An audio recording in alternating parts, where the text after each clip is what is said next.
If you carry a firearm and discharge your weapon in self-defense, you could face hundreds of thousands of dollars in legal fees and expenses. So carry the protection of CCW Safe, Self-Defense Legal Services membership. Upfront payment of all criminal and civil defense costs with no out-of-pocket for members.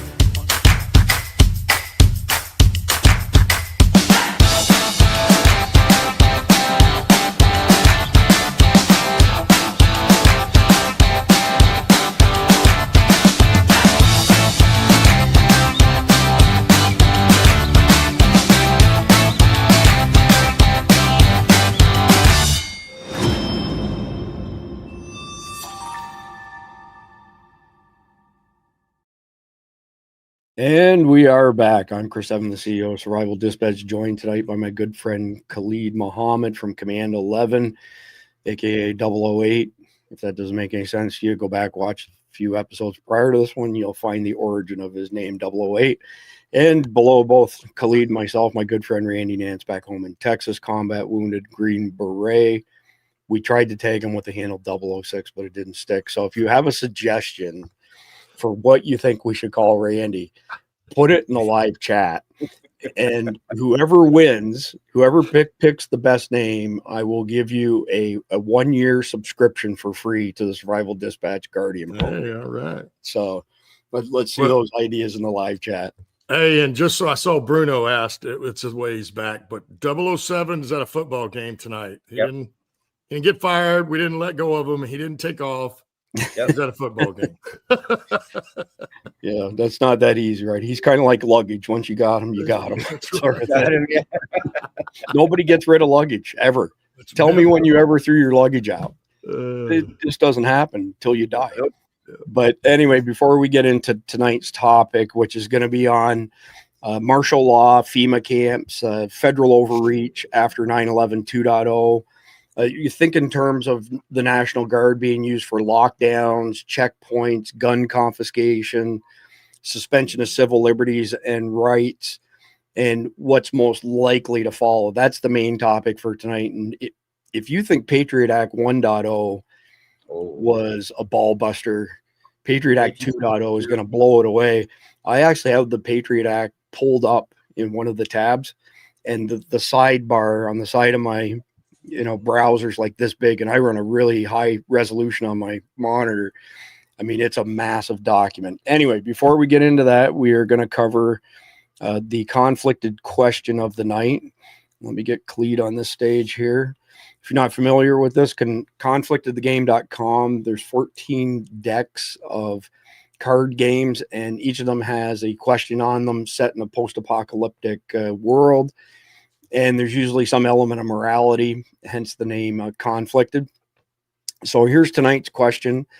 We're going to answer it at the end of the episode tonight. We want to see your answers either in the live chat or the comment section down below. A human trafficker's caravan arrived at the local trading outpost offering ammunition, food, and water in exchange for prisoners. You have 3 families as prisoners. The husbands and wives tried to loot your camp, but fell into your hands.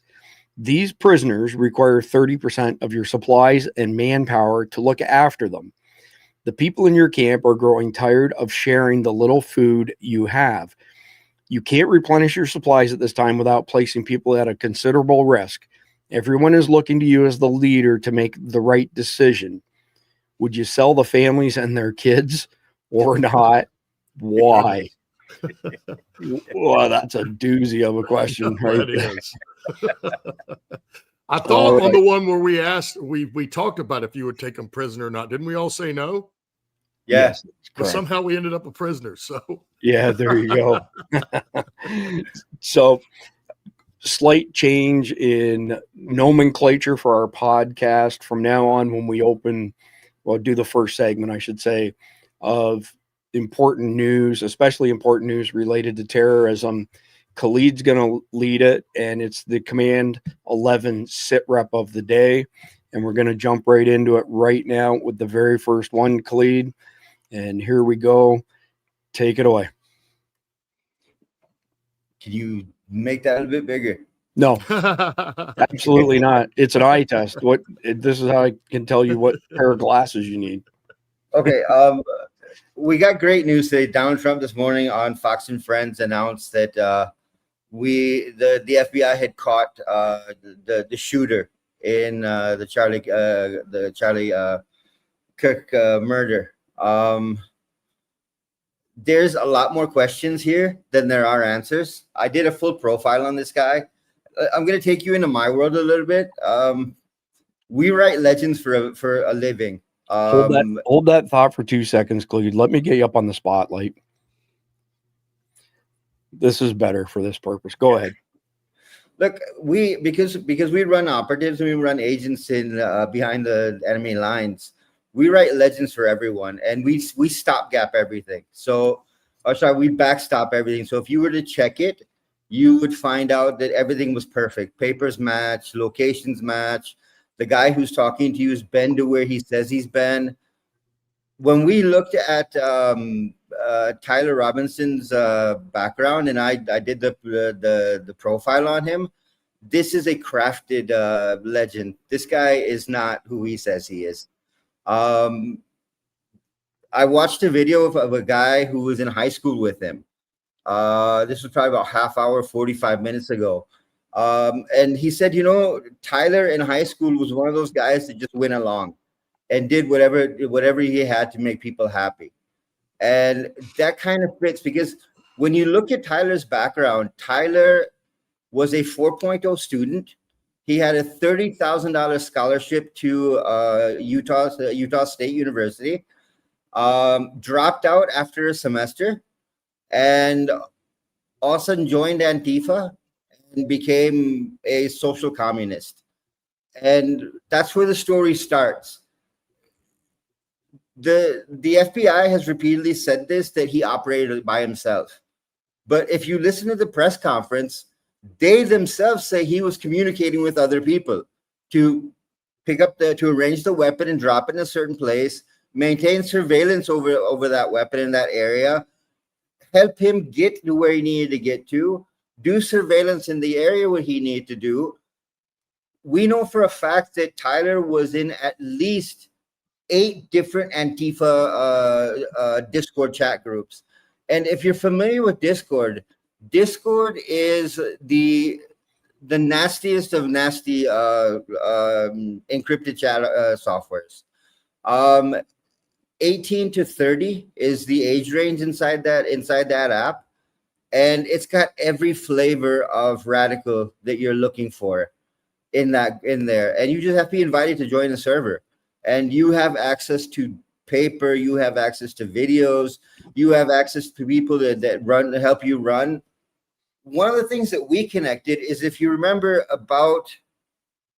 it'd be about 7 months now, there was a Telegram group that was running global radicalization and terror operations, where 3 people who were the leaders were arrested in the US, one in Europe, and they were running on Telegram. And the reason they got caught is one of the guys who was going to attempt to kill Donald Trump as a candidate was arrested.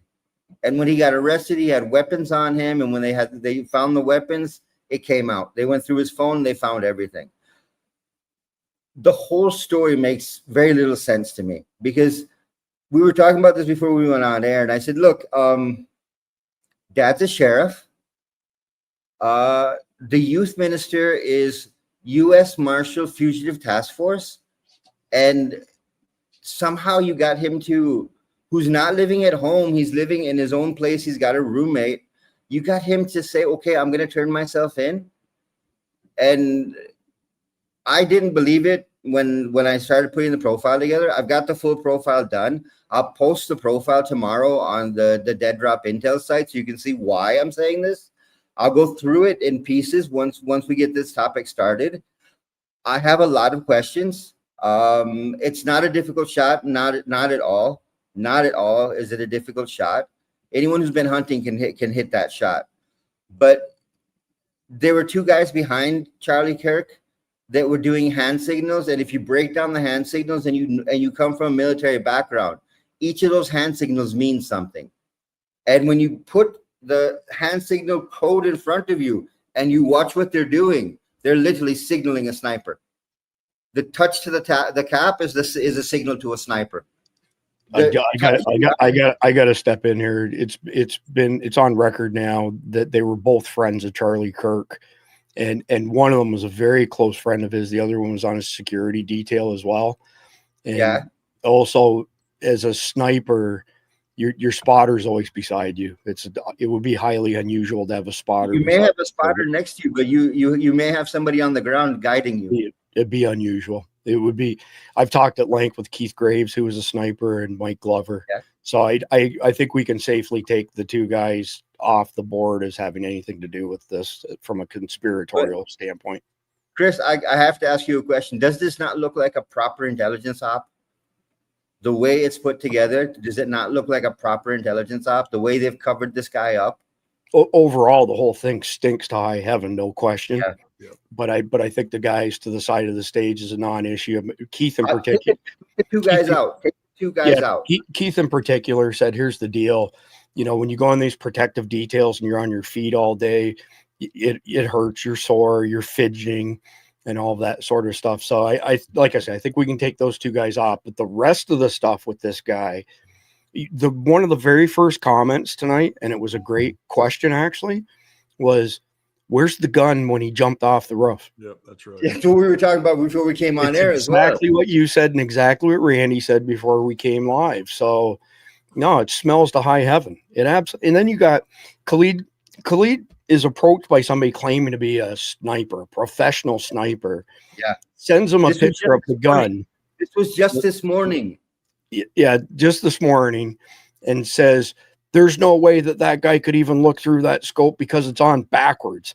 Yeah. Well, it wasn't on backwards. I mean, it's janky as hell, but the diopter and the eyepiece is on the back where it's supposed to be. I did a short video for Cleet and showed him a scope that's almost identical to that and said, this guy's smoking crack cocaine. He ain't a pro sniper, and he sure as hell doesn't know what he's talking about. But there's a lot of bullshit going around for sure. I'll even go one backwards for you. On the 9th of September, there's a book published on Amazon talking about this murder. Yep. There are, in the New York Times and the LA Times, you've got stories published on the 9th of September saying Charlie Kirk has been shot. He's been killed. If nothing else, if this guy is really the guy, he has the best reasonable doubt argument I have ever seen for a lawyer. Besides the fact, though, that he cop to it. So who knows? Hard to say, but it does stink. It's not right. And we all know that all assassins have 3 names, always. They never have 2 names. Yep, never have 2 names. Just joking, but it's true. Well, look, Lee Harvey Oswald, John Wilkes Booth. Correct. They all have 3 names. So anyway, just saying. Other than Sirhan, I think they've all had 3 names. Correct. Let me pull your next one up here, and then maybe you can pull Randy in to get his take on this as well. So, can you see it now? Yep, I can see it. Yep. All right. Okay. Charlie Kirk's assassin, Tyler Robinson, 22, killed because he hated his opinions and thought he was a fascist. Yet, ironically, he was the fascist, killing someone to silence their opposing views. The woke left love to say speech is violent. It's not. Violence is. Randy, I'm going to let you take this one because I just kept talking on the last one. Well, we've talked about this before, right? This guy's in the perfect age group. Apparently he's disenfranchised, right? He just felt like, maybe who knows what he felt like. But obviously, as we talked about before we came on, this guy got a scholarship. Then he goes to school and quits after the first semester and joins Antifa. Yeah. So something happened in that first semester that, basically sucked this guy in. And then it's not very hard from there, as you talked about. My girlfriend was asking me earlier, and I mentioned what you had said, basically now, and it's been proven over and over that, they can radicalize somebody in about 3 or 4 weeks online. Yeah. And so We're not looking at a long time frame, but this guy fits the profile. He fits the profile of somebody you could do that to very easily, and he's of the right age. So I would say he unfortunately fits that mold, which doesn't help the official story. Yeah. Because and what I mean by it doesn't help, right? It doesn't lend credibility to it, because we know these people can be radicalized in 3 to 4 weeks all the line. So what I mean by that, he isn't working alone. And then we go back to why. Now, somebody said there were 2 different old men, and one was saying, shoot me, shoot me. I don't know. I didn't see the first guy they caught, they was when they were taking him out, he kept saying, shoot me, shoot me, shoot me. Now, was that the same guy when they had him on the ground that was saying, yep. It's the same guy. That's what I thought, that I have the right to remain silent. Somebody that doesn't know what's going on, like if one of us was in that crowd when it happened and they jumped on us, we'd be like asking them, what are they doing? What did I do? What have I done? What did I do? What is this for? But no, this guy says things that a guilty person would say. This is why it makes me think that this is an intelligence op. It has to be. You had decoys. You had people to draw the police away so you could make the exfil. My biggest problem is, how did you jump from 8 feet up and not break a bone? And that too with a weapon with you, with a rifle with you. Well, I wonder the same thing, but when I watch him, he didn't just run and jump off. You know what I mean? He climbed and then he hung off the side and then dropped down. That's the only reason. But you can still see, believe me, I've done that plenty of times myself. And I've also been in training where we watched others do the same thing. And I'm telling you right now, the guy did not have a rifle when he got off that roof. Yeah. And we have video. We have video of that as well. You're 100%. You couldn't be more right. So I want to try to keep us on schedule time wise. Go ahead, Clede, but I want to speed things up a little bit here. You know he has autism. I got that off his I got it off his grandmother's Facebook page. He's got autism as well. Imagine that. All right, let's move on to the next one here. And can you see that okay, Clede? Yep. Go ahead. All right, so here's another one for us. MSNBC on the day that Charlie Kirk was shot, they had I think his name was Matthew Daoud on, and he was running his mouth about how Charlie Kirk was divisive and he was this and he was that. So the president of MSNBC decides, oh no, I need to apologize, and she apologizes for the guest. But you didn't pay attention to what your anchor was saying. Your anchor was more inflammatory than what your guest was saying. And you didn't apologize for her. You didn't fire her. And if you play the clip, this guy on the air was just as inflammatory as the guest was. All right, we'll play that now. Yeah, we're showing, by the way, our affiliate in Utah and the aftermath of the shooting. You could see people running away pretty quickly, as you would imagine they would do at gunshots. The FBI director, Kash Patel, has weighed in on this. He just tweeted the following: "We're closely monitoring reports of the tragic shooting involving Charlie Kirk at Utah Valley University. Our thoughts are with Charlie, his loved ones, and everyone affected. Agents will be on the scene quickly, and the FBI stands in full support of the ongoing response and the investigation." Charlie Kirk is a divisive figure, polarizing, lightning rod, whatever term you want to use. Why? Well, he's one of MAGA's most prominent voices online. He hosts a near daily podcast. He opines on almost everything. He's been very closely aligned with the president since his initial run for office in 2015, 2016. And his ties to Trump really elevated his own brand. He was really quite young as an activist when the president launched his initial campaign. And he has kind of ridden along with MAGA since 2016 and built up a massive, massive brand of his own. His group has brought in tons and tons of money, and really he has become, especially among younger people, right, one of the biggest voices that's on the right now. Yeah, so go ahead and take that one, Khalid.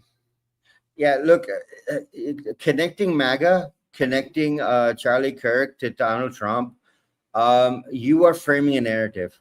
You are framing a narrative, and you've been doing this ever since Trump won the election, that Trump is divisive. Trump is going to try and get revenge.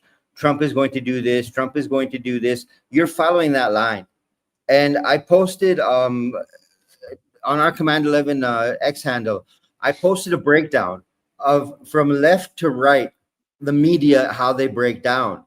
And I will bet you that chart is from 2022. If you were to remake that chart today, most of those people in the center are now left or are far left. And it's just going farther and farther. And we got a video coming up with Chris Cuomo where he's responding to Elon Musk. And if you listen to him, you go, how is it that it's the right this divisive? Listen to your language. Yeah, that's a good point. Brandy, do you have anything to add, or do you want to move on? I'm just trying to speed things up a bit. Yeah, no, we can move on. Okay, I do want to show one thing quickly because Stuart made a valid comment in the chat there.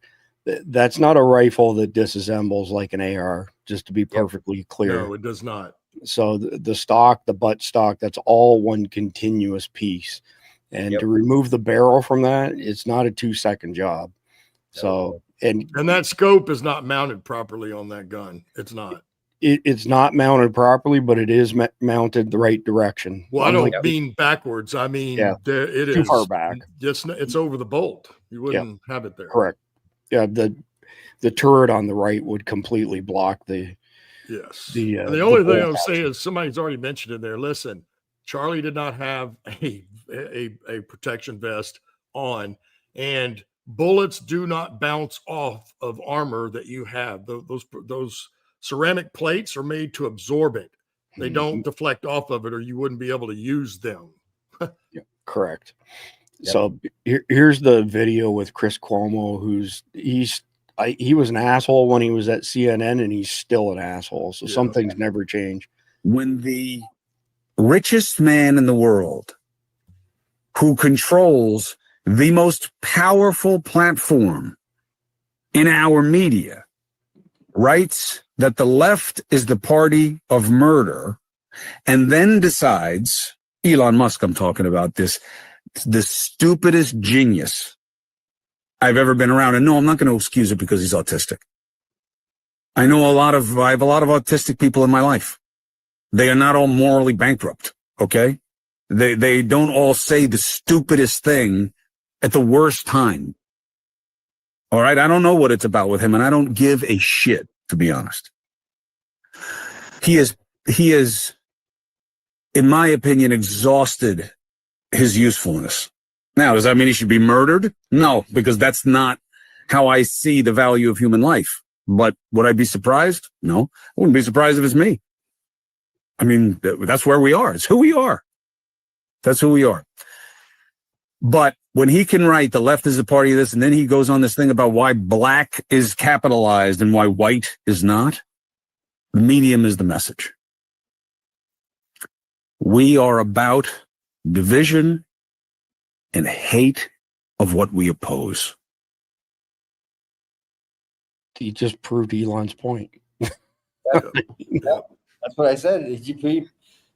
When you talk like that, and you talk like that, the anchor on MSNBC, how do you say you are not divisive? Yeah. You don't hear AON, you don't hear any of the conservative channels talking like this. And you are literally inciting people. If he were to get murdered, well, I wouldn't be surprised. I mean, are you not just flat out saying to the world, that if somebody were to kill him, you'd be doing us a favor? Well, here's the thing, is that all of these mouthpieces of the legacy media, they either say there's no rhetoric from the left, or both sides do rhetoric.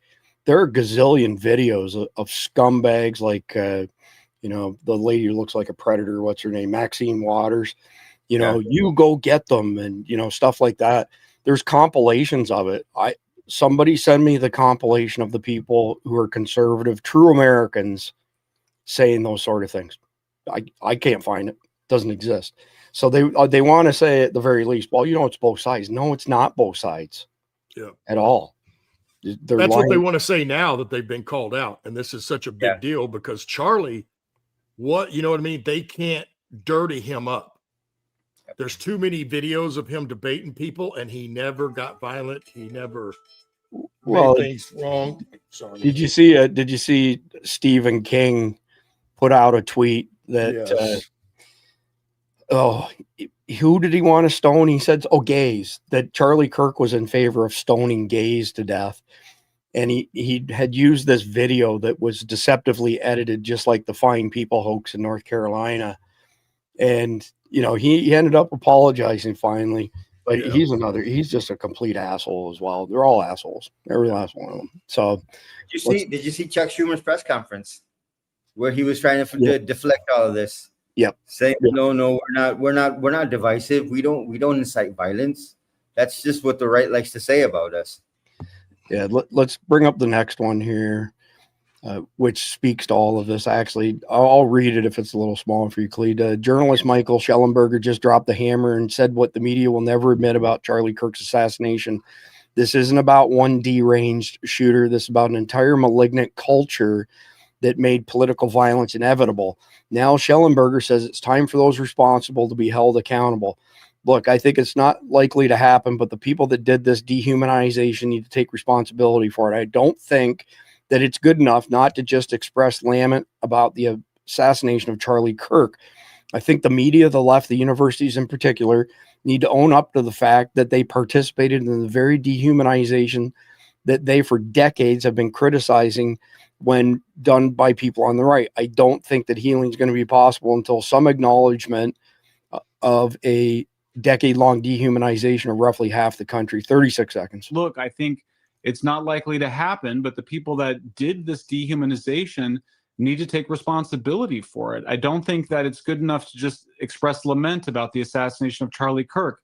I think the media, the left, the universities in particular, need to own up to the fact that they participated in the very dehumanization that they for decades had been criticizing when done by people on the right.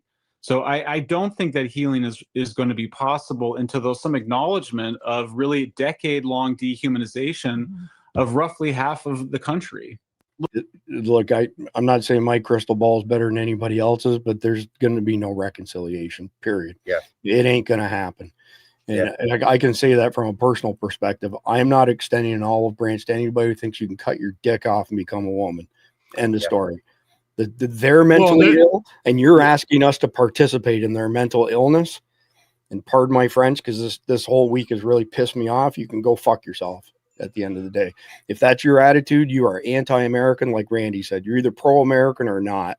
Yep. These are anti-American nutcases. And they're never going to own up to it. They're never going to take responsibility because all they do is shove that over and blame the other side. That's all. And then they say that's all we do. But the fact is, that is their MO. It's the victim card. I mean, absolutely. They have made the past 20 years, they have made about playing the victim card. Yeah. And it's worked for them. They've gotten laws passed. They've gotten the culture changed. Now you have militant transgenders. I have seen videos of them out doing military drills. And I'm going, what the hell? How did we get from there to there? Yeah, well, it's because it's been the rhetoric. Yep. It's been the rhetoric. And then they back it up. When somebody does it, they cheer. So we're 30 minutes in. I've got to accelerate this or we'll never get into the main topic. So I'm going to run through a couple tabs, Khalid, back to back, just to speed things up a little bit here. So this is a post from Khalid. Look at the difference between two people's statements. That's how divided the country has become. And it's 37 seconds long. Can I shake your hand, please? Sure. I'm proud of you. Thank you for doing this. Yeah, God bless you. God loves you too. Thank you. Oh, I just wanted to ask a question. Do you want to get shot? No, I'm gonna get shot. No. This is Lexington. Yeah. And you're about to piss a lot of people off. Yeah. So I don't know if you need views, but this specific idea that you have brought up, I understand everyone has their own beliefs, but when you wound up shot, I told you so.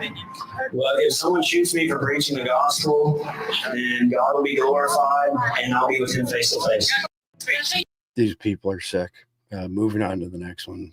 President Trump, minute 17 seconds. Not confirming your appointments either. They're holding them down. But I'm going to get it done. because we're not going to be doing something that they want. They want something very badly, and I won't tell you what it is yet. You'll figure it out pretty soon, but we're not going to be doing that. So I'm fine. We got 200 people that left their jobs in order to come into the administration. So I'm going to go ahead and stop that for two reasons. One, the volume's really low and I have no control over that. And two, what he's talking about is block appointments in the Senate. And this was actually a bill that was brought forward by the Democrats 2 years ago. But now that the shoe's on the other foot, they don't want to do block approvals, and Trump's going to jam it through. They should have been careful what they wished for. They got it. Kind of like Doge, huh? They came up with Doge, but then when somebody actually used it the way it's supposed to, they didn't like it very much. They didn't like it. All their money disappeared. Yeah. So I'm not going to play this video. I'm just going to briefly speak to it here. Just again, we're running really long. This is another church in France set on fire by jihadis. You know, similar to, we just played a video a couple days ago. They're threatening to do it again to Notre Dame. Next one up here is from Khalid. In Berlin, authorities have been unable to resolve the consequences of arson on 2 high voltage towers, which occurred September 9. 43,000 households, 3,000 businesses in the German capital lost electricity. Trams and electric trains stopped running. Traffic lights went out. Hot water was cut off. Emergency services temporarily became unavailable on mobile phones in certain areas. We've been preaching this for 3 years that our grid, first world country, third world grid, and is extremely vulnerable. So transformers are now 48 months out. Most of them come from Germany. Some of them come from Southeast Asia. The transformers themselves, the buckets that you see, are full of a mineral type oil that's for cooling purposes. It's an 1/8 of an inch mild steel. A regular FMJ, 55 grain 556 will penetrate it. The oil comes out, they overheat, poof, down goes the substation because all the transformers went out on it. The whole concept of physical sabotage, everybody gets caught up in the idea of cyber attacks. Physical sabotage, which has happened, believe it or not, we have an average of 25 physical attacks on the power grid every single year, and it's been like that for the past 40 years.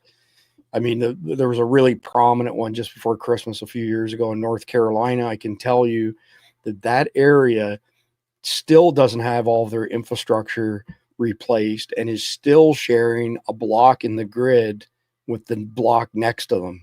So anyway, I just wanted to make a point that we've been preaching this for quite some time. So let's get into the main subject so that we can get through this in a reasonable amount of time tonight. Not that I'm in a rush, but I don't want anybody in the audience to feel that their time is wasted either. Lots to cover, but it's our job to try and manage things and get through it as best as we can. So the main topic tonight is terror attacks, essentially triggering massive federal power grabs. And it's highly likely. So let me just go back through what the intel tells us in case you're new to Survival Dispatch News. This is from Khalid and other people in his field. And some of this goes back 20 years, by the way, and has been resurfaced by Al-Qaeda.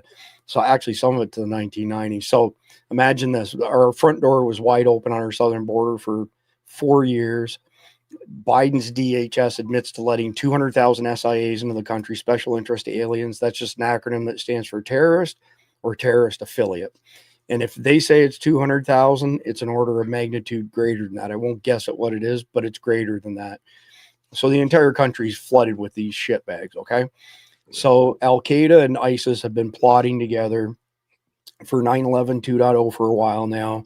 And it's modeled after the Mumbai 2008, Paris 2015 complex coordinated attacks. What that means is that you have a bunch of small cells, could be 2, 3, 4 guys, and there's multiple cells attack multiple soft targets in multiple cities simultaneously, 10 to 15 tier 2 cities, population 100K to 500K. And what it looks like is the initial attack is nowhere near as bad as the secondary attack. And what that means is that they launch an attack like they did in Mumbai on a cafe. And then they waited for the first responders to show up, and they killed the first responders. They shot them, they bombed them, they threw grenades at them.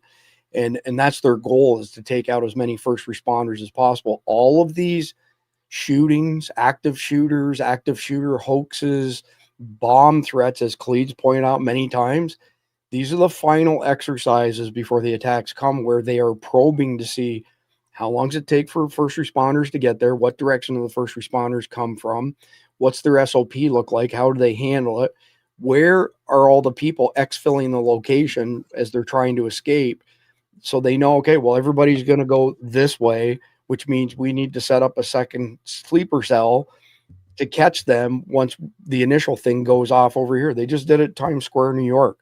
So it culminates at the hospitals, tier 1 trauma centers. They lay siege to them. They use them to send out horrific videos of torturing and killing Americans. Plus, we have nowhere to send our wounded. In between all of this, we have bad guys posing as first responders. It's a typical MO. This is nothing new. And people say, oh my God, thank God the cops are here. And they walk towards them and they get mowed down, just like they did on 10/7, plus multiple other attacks like this. And there's only two ways to get them out of those buildings. Either you bomb the building, no American commander is going to make that call, or you storm it with commandos. And we don't have the manpower, full stop. We have 4 FBI HRT teams, and they're not that big. And we have Delta team. It's not big enough numbers that can respond fast enough to handle 15 cities simultaneously. So it's gonna be prolonged. It's not going to be over in 24 hours or anything like that. And then you add the element of sarin nerve gas. As soon as sarin nerve gas makes contact with the air, it vaporizes. Doesn't make it great for most outdoor attacks as a chemical weapon, but when you put it in an HVAC system, it's pretty deadly. Look up the sarin attack, 1996, Tokyo subway. That was a terrorist attack as well. So essentially, at the end of the day here, the first segment out of 5 we're going to cover tonight is, number 1, historical foundations, legal precedents, right? What is martial law? What powers are involved? And here's the biggest point. It's very, very ambiguous from a legal perspective. I would encourage you to pull up the Constitution online and then search the document for martial law. Doesn't exist. Martial law is not codified in the Constitution anywhere, which is why I say it's legally, ambiguous. And, we've had Civil War suspensions of habeas corpus, World War II Japanese internments, civil rights area deployments. I can tell you, I'm not going to name them, but I have a friend who's involved in a lawsuit right now where he's put in solitary confinement for 11 days without being charged.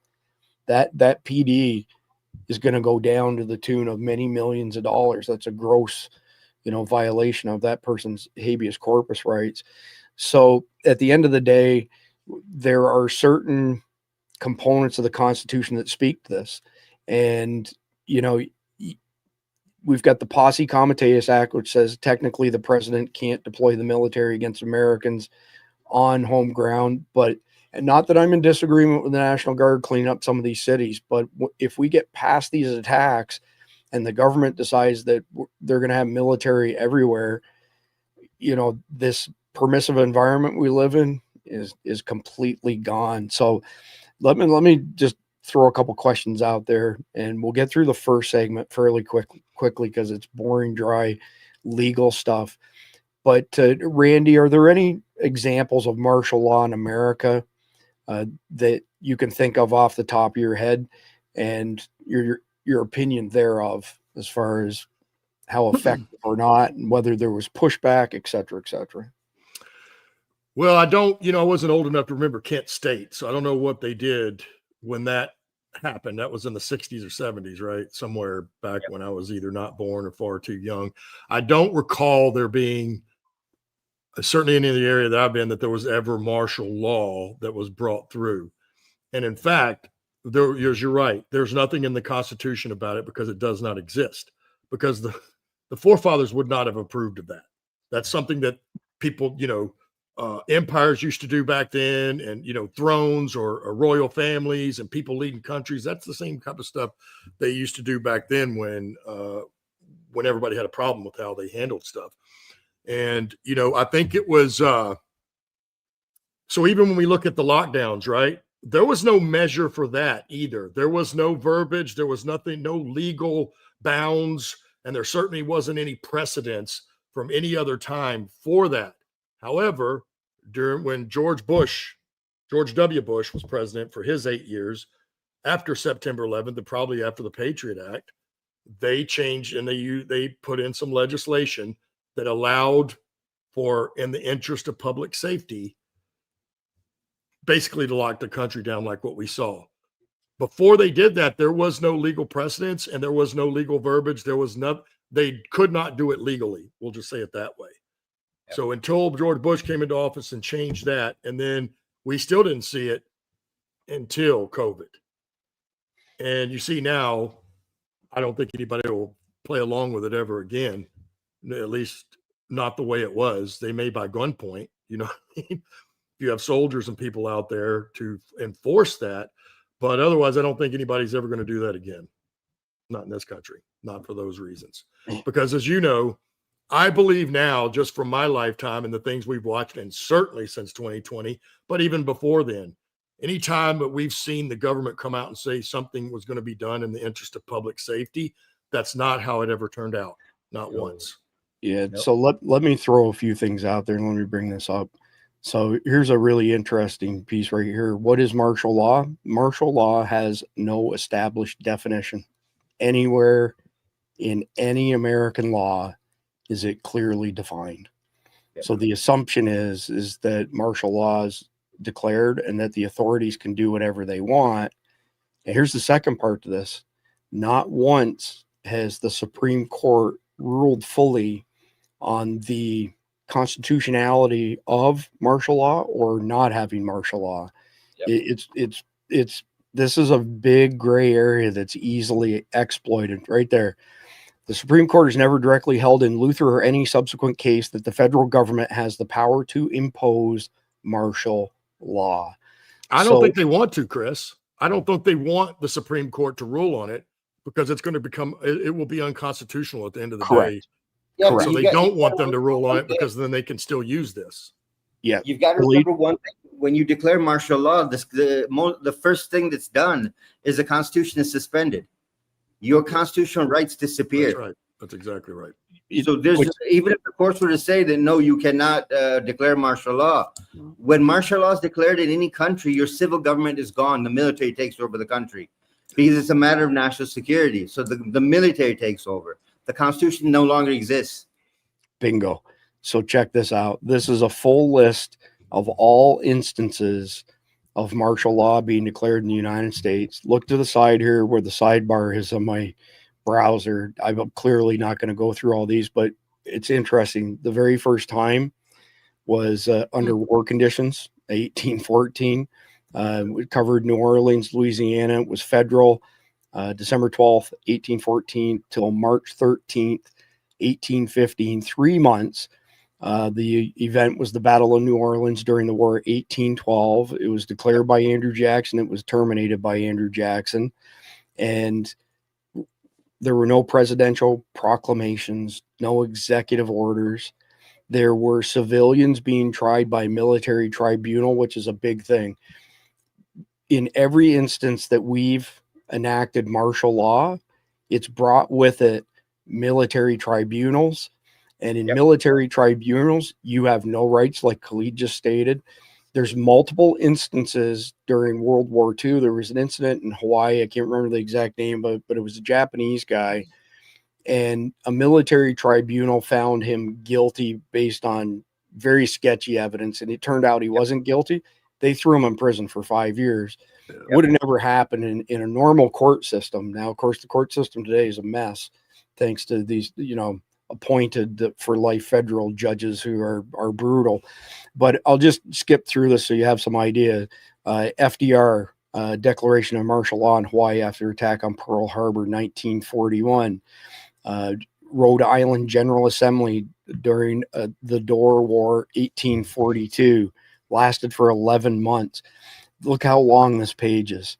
It's astonishing how many times it's been declared.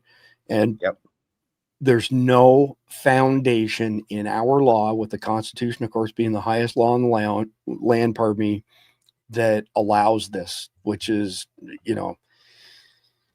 it's mind-boggling. Yeah, go ahead. We've had martial law 3 times in Pakistan. 3 times. Each time it was, let's see, the first time was 10 years.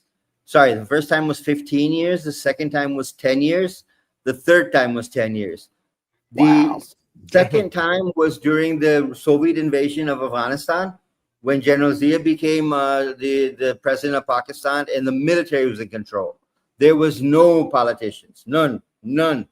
Judges were all uniformed officers.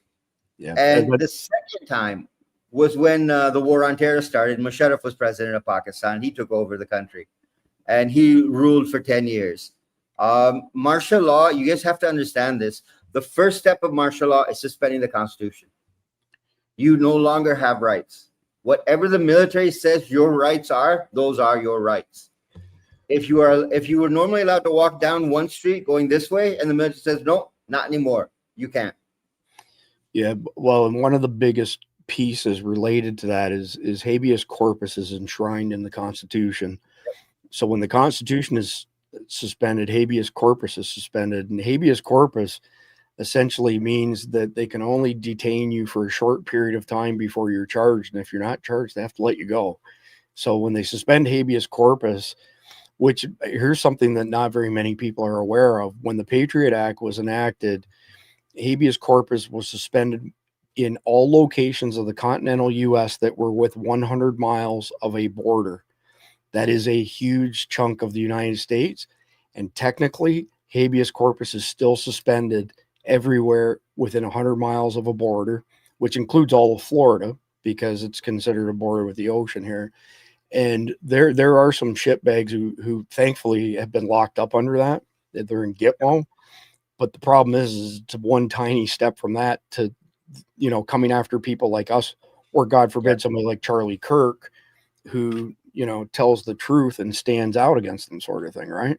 So I think that's basically it for chapter 1. I really just wanted to set the precedent, or at least set the stage, that martial law is not codified in the Constitution. Martial law has never been approved per se by the Supreme Court as far as its constitutionality and the ability of a president or a governor to declare it. So now that we've got that out of the way, you can pretty much assume that after these types of complex coordinated attacks, which will turn our world upside down, one of the things, if you haven't been with us, that's been resurrected from the mid-1990s, and Sarah Adams brought this to my attention originally, was the Bojinka plot. So the Bojinka plot was Osama bin Laden and a couple other jihadi pieces of shit. They came up with this idea that they would have their guys board planes, typically in Europe headed towards America, but they would board a plane, let's say, for argument's sake, in Germany, and they would put a bomb attached to the bottom of their seat, and the plane lands in London, and they deplane. Other passengers get on, then the plane comes from London to New York, and while it's over New York, the plane explodes. And the problem with this is that you don't know how the bombs got through all the security, whether they're domestic or not domestic. It will shut the entire airline industry down for a long, long time, which will have massive economic effects. I can tell you from traveling and working in different areas, one of the things that powers our economic might is the way that we've treated airports. We've treated airports as hubs of commerce so that it's not a big deal for, say, somebody in New York to fly to work with a company in LA and then fly back to New York when their meetings are over.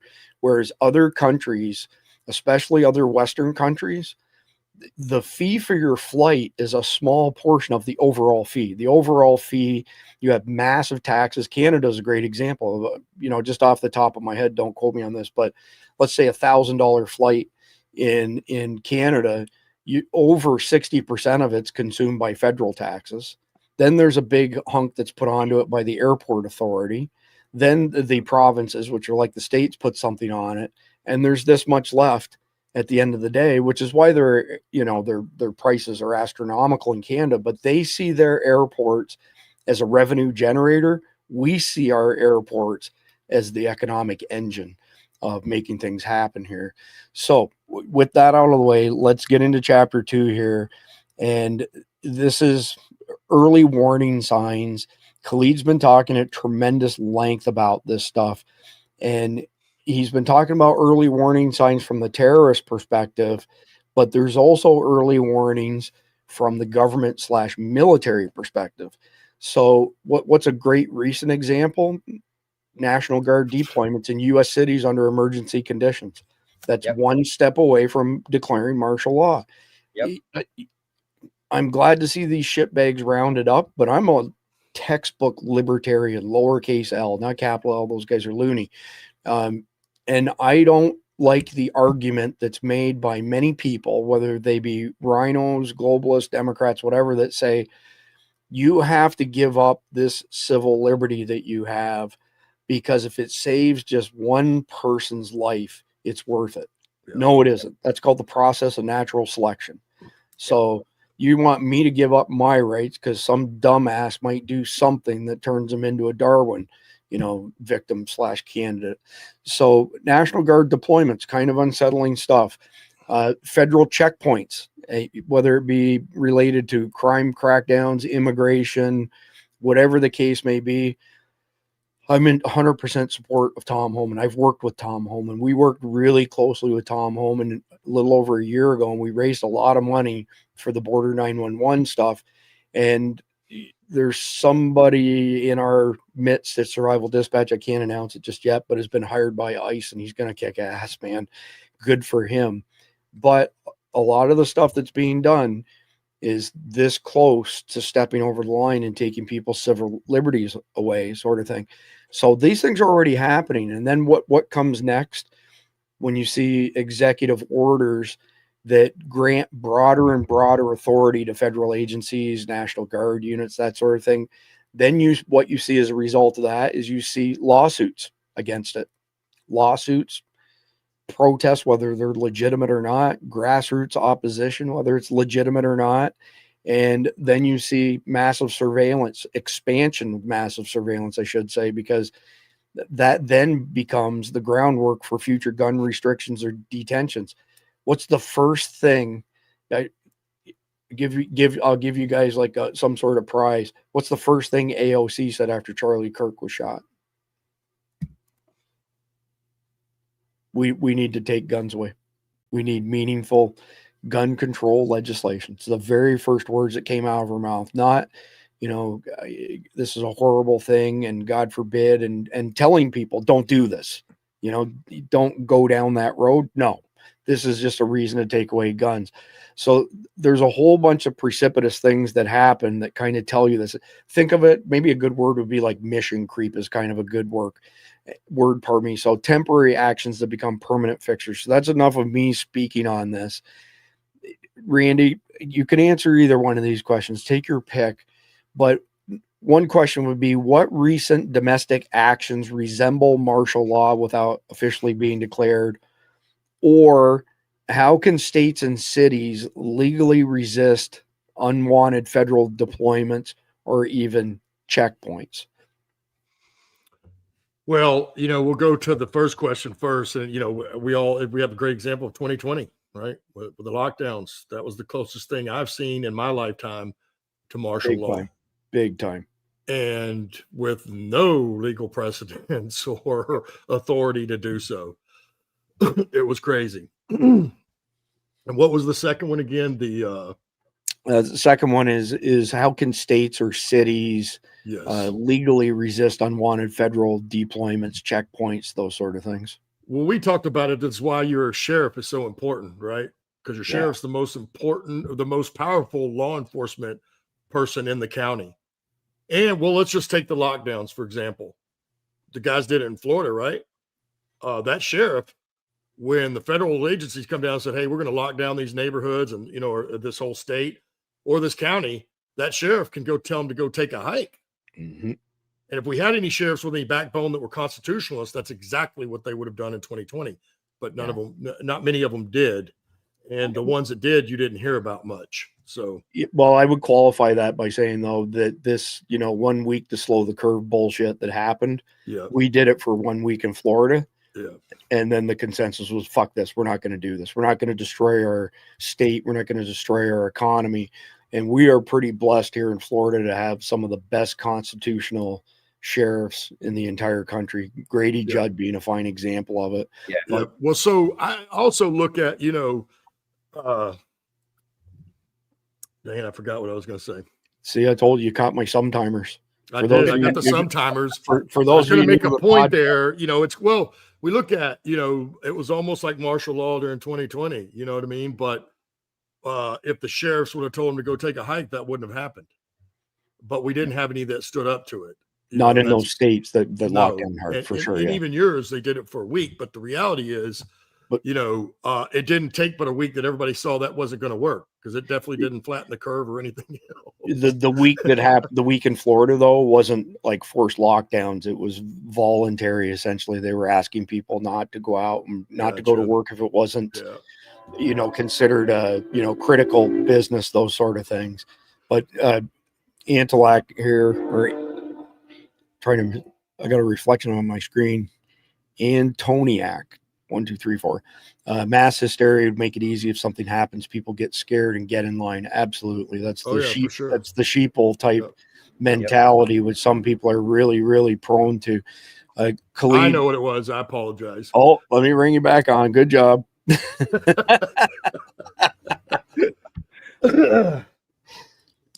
Well, you know, dang it, I've still lost the train of thought, because I guess I don't really have how I want to start it, right? Hey, But, see know, this? I know what it was. You know, like in 2020, we did the lockdowns, but in all of history, including way back in the day when people still used to get leprosy, we only, you know, quarantined the sick people. This time we quarantined the whole public, which tells you how wrong and how backwards that was. But I think in some instances, now, I think you know, there may be some instances that martial law would be required, but it's kind of the same thing, right? Used to, we took the rights away from the criminals and people that had infractions or crimes that they deserved to have their rights taken away. Now, with martial law or some things that we're trying to do today, we're going to take it away from the whole public, because, as you said, maybe it saves one person's life, or it'll, you know, this person may not get in trouble. I don't know. It's kind of the same thing. I think it's backwards. Where instead of doing everybody, we should just do punish the people that deserve being punished. Yeah. Go ahead, Khalid. Yeah, go ahead. Okay, now look, you've just been through 15 cities in America being decimated by terrorists. Your police forces are gone. Your fire, your EMS, your judges. What I mean. That would be a good example. That would be a good example. Federal government says, you know what? The best way we can get control, the best way we can get the supply routes down, declare martial law, deploy the military. You know what happens next? The people who are suspected of being involved in that are locked up in internment camps. Yeah. Stadiums are turned into big camps, and all of the Muslims are taken and they're put into those stadiums. They're not allowed any rights. They're not allowed to go out. They're not even allowed to see a judge, because we think there's something wrong with you.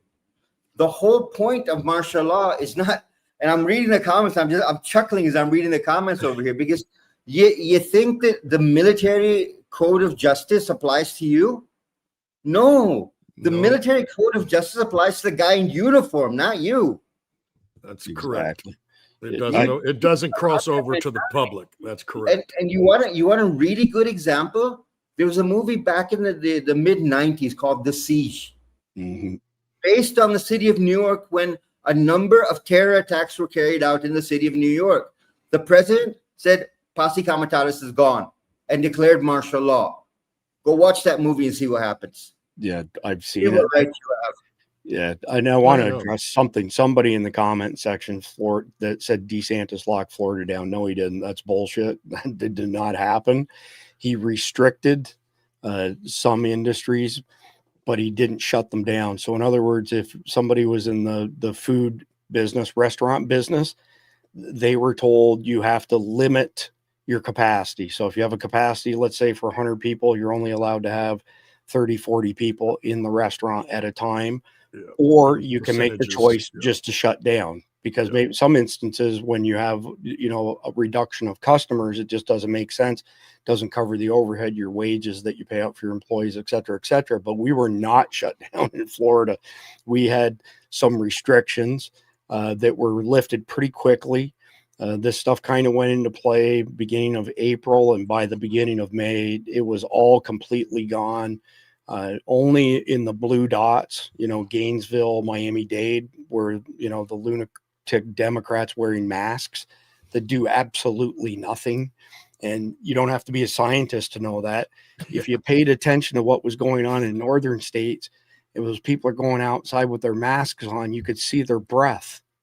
So if you think that that the virus couldn't escape those masks, I got some oceanfront property in Arizona for you. I always said, Chris, you know what I mean? I said the mask was fake, and it certainly isn't going to help you. Because if you don't want to catch or pass a virus, you have to dress like you're in a level 4 virology lab. You have to be in one of those suits. Correct. That's the only way, folks. Yeah, absolutely. The whole purpose of masks is to keep somebody like a surgeon from dropping anything into you while they got you cut open on the surgery table. It does nothing for the viruses are infinitesimally smaller than the pores in the masks, even the N95 mask, blah, blah, blah. So anyway, I'll get off of that, but we were not locked down here. We had some restrictions, but we were back in business, full business, 100% faster than any state in the nation. Thank God. DeSantis has his flaws. I despise the fact that he went to cooperate with Paul Ryan at the beginning of the primary, the Republican primary. I don't think I'll ever forgive him for that, but you got to give credit where credit's due. He's done a pretty dang good job of managing our state overall. And the only people who would disagree with that are the loonies in, Gainesville, where they have purple, pink-haired freaks and all that shit. So essentially, at the end of the day, we've covered the fact that martial law, not codified in the Constitution. There really is no foundation in law. The Supreme Court has never said you can or cannot do that. And I think Randy's right. The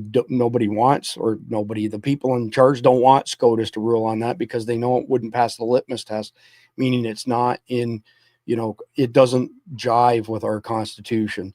So then the next thing that we just covered, segment 2, quick recap, is there's certain things that precipitate it, right?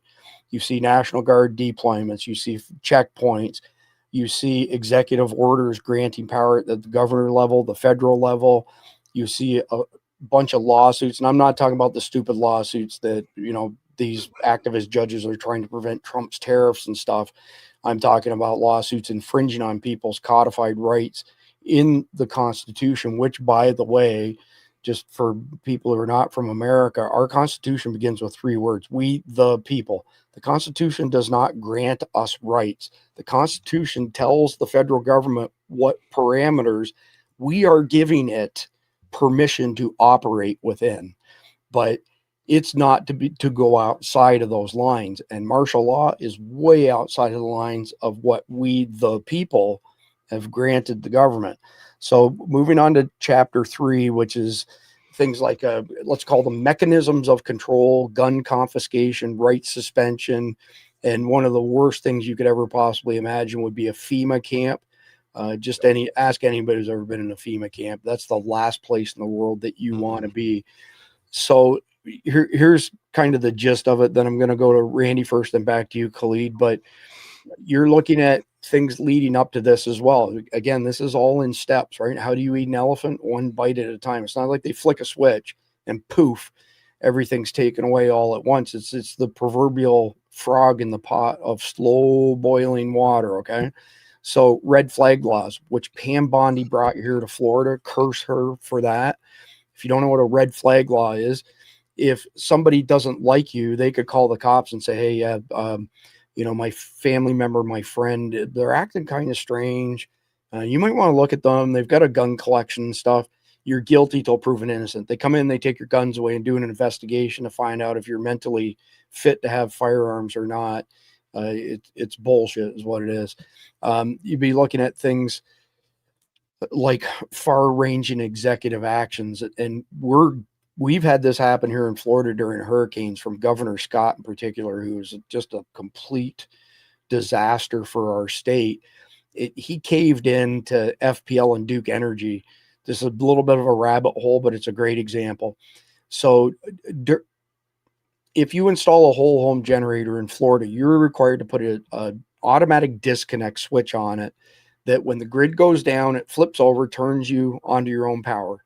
And when the grid comes back up again, it turns off the solar power and then it flicks it back over. So the line of thinking is that you're not generating electricity during a grid down situation and workers are working on the lines and getting electrocuted because you're sending electricity out. You got to have this automatic transfer switch. It's the same switch that you run on whole home generators, for example.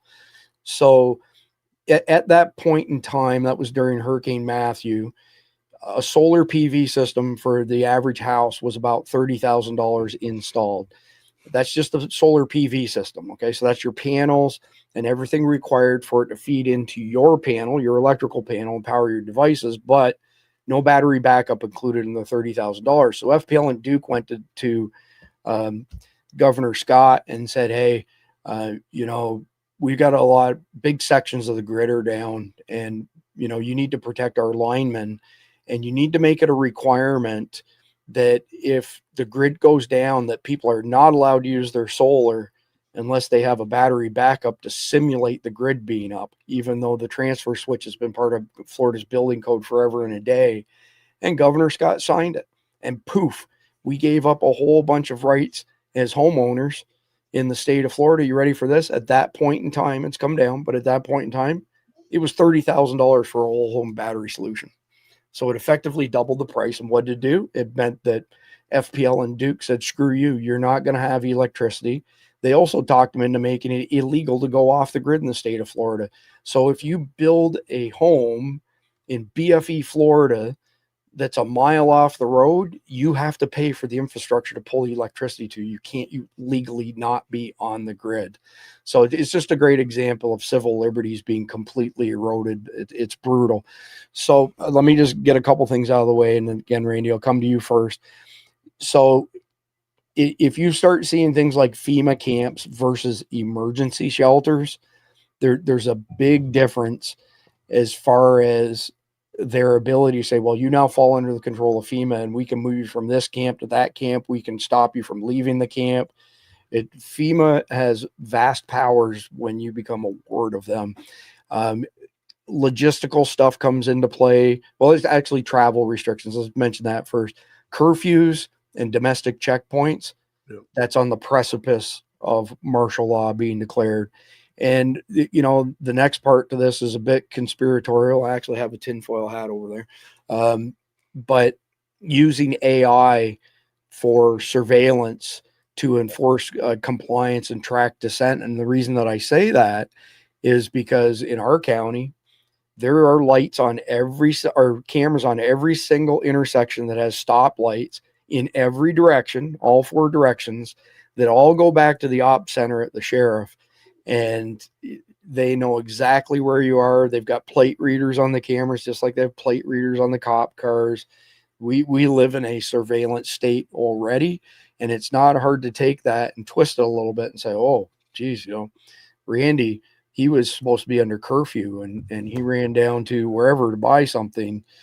We should probably put him in jail. We should probably put him in an internment camp, those sort of things.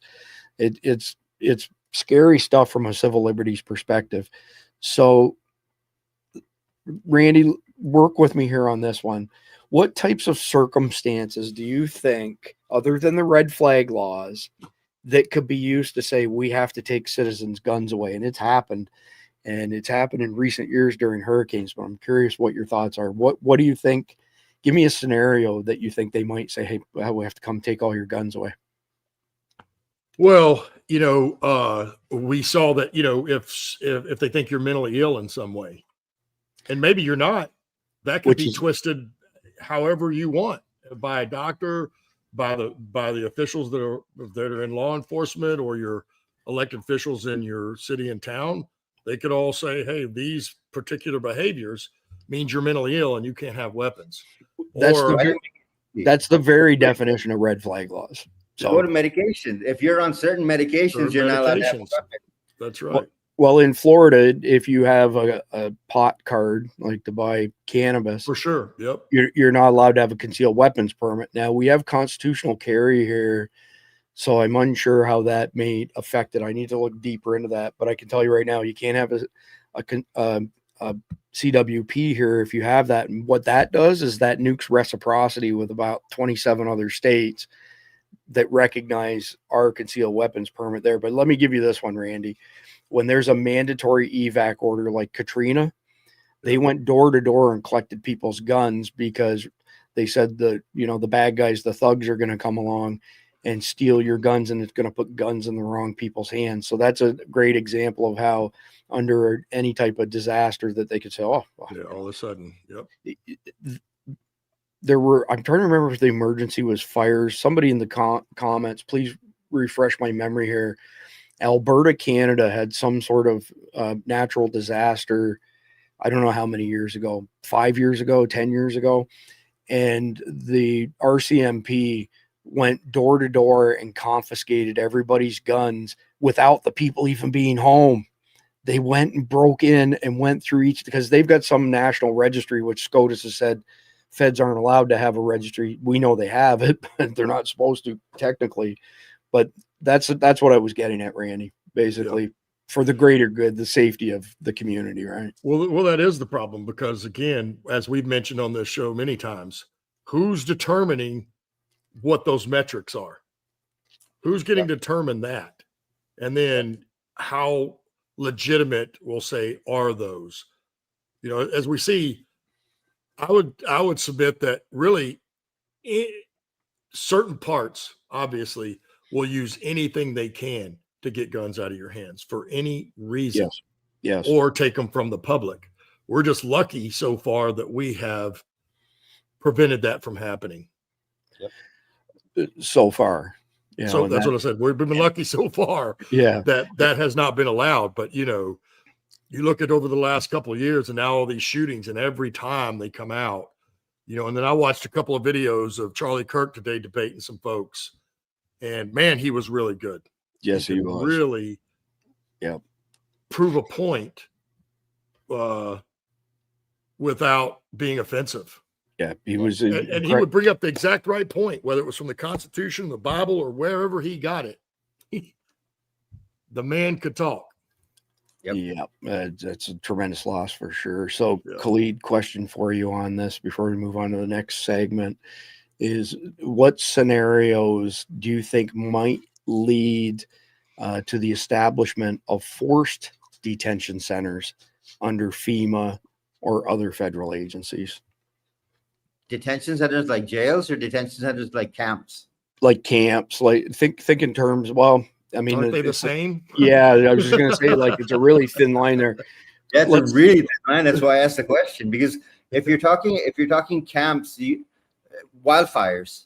If the state has wildfires everywhere, they can move you to camps and say, look, it's for your safety, we're moving you to camps. And if you turn around and say, okay, let's look at crime rate in a certain city, you can declare martial law in a city rather than an entire state. You can, yes. And you can take control. You can set up internment camps, move those people like illegal aliens. You can pick them all up and move them to internment camps. Say, no, you don't get to associate with general public. And when we get your flight set to get you out of here, you're out of here. Yeah, 100%. The first thought I had was the camps, the COVID camps in Australia. So if somebody in Australia left during COVID, when they came back again, they would say, oh, you have to go in jail, live in this this hut for 2 weeks, whatever it was. Ridiculous. But I got another question for you, Khalid, before I move on to the next segment. And what role does technology play in enabling control mechanisms to essentially control people? It's a deep rabbit hole. So just hit the high level. That is a one-word answer: volunteers. What they are building right now, they are in your hospitals, they are in your police stations. Now they will have all of your driver's license numbers. They'll have your gun permits. They will know more about you than you know about you. And they will use that to limit where you can. this whole cryptocurrency system they're talking about building into Palantir, they will be able to control where you can spend money. Correct. That's a stated objective. Yeah. And So, it goes, if you look at it that way, there's no more controlling what they have. Yeah, and it goes hand in hand with social credit scores, 15-minute cities, and that's kind of where I was going with this, by the way. So, for those of you not familiar with that concept, like 15-minute city, and the goal of the WEF and other globalists is they're trying to sell you on this idea. Look, we're going to have these 15-minute cities, meaning you can walk anywhere for anything you could possibly need within 15 minutes. And if you are not a resident of that 15-minute community, you cannot drive your vehicle in or out of this community. And the next point to it, if you can see where this is going, this is essentially caging rats, basically, right? So it's how they do it. Again, the frog, the boiling pot of water. So imagine we've been through these attacks, and people are scared to death, and they're saying, look, like, we're not going to declare martial law, but we're going to put a 15-minute circumference around you, and in order to leave that 15-minute city, you'll have to have a special passport, and that special passport will be tied to your social credit score. So, you jaywalked, your social credit score, like your FICO score, just went down. Oh, you support Donald Trump? Oh, yep. Well, Oh, yeah. you lost all your points. Now you have a social credit score of a big fat goose egg. It's the globalist wet dream, essentially, at the end of the day. So what I'm getting at here is these mechanisms, they're all already in existence. It's just a matter of leveraging them. It's not a matter of putting new stuff in place. So let's move on to segment 4 out of 5. And that would be, let's talk about constitutional and political constraints. So, at this point, let's say, so we've had these massive attacks, number one. Number two, the reason we're so focused on the intelligence on 9/11 2.0 is because the new normal will be terrorist attacks on a regular basis, just like it's been in the Middle East since Christ was a cowboy. So this is a fundamental change of going from the most permissive society in the world to a very restricted and not so permissive environment here in America. And absolute power corrupts absolutely. So let's say we've had the attacks. They've been taking your civil liberties away one by one. They've told you that you have perimeters you can't go outside of. They've told you that you have curfews, all that kind of baloney. What do you have left? What do you have left as far as rights? That's the gist of segment number 4 here. So what do you have left? Like, what checks and balances are still in place? Legal perspective, political perspective, institutional, think, 3-4 letter agencies. Is there anything available to us to resist federal overreach? The Constitution is clear on, the separation of powers, the 3 branches. The Constitution is pretty clear on state versus federal conflict, who has control over what. We've got the Posse Comitatus Act that says the president cannot deploy active duty military inside the United States, especially against American citizens.